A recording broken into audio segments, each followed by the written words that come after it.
Naháňate sa, nedovolíte si zastaviť sa. Uverili ste aj vy správam z televízie a internetu, že šťastní sú len bohatí a úspešní ľudia? Výsledky skúmania ľútosti ľudí na konci života dokazujú opak.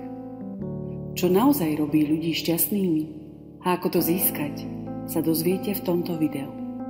Brownie Worrelová, austrálska zdravotná sestra, vo svojej knihe odhalila 5 najčastejších ľútostí ľudí na konci života.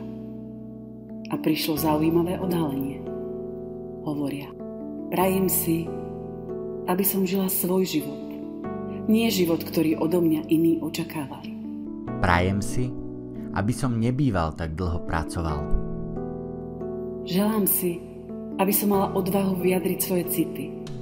Prajem si, aby som zostal v kontakte so svojimi priateľmi. Želám si, aby som si dovolila byť šťastnejšia.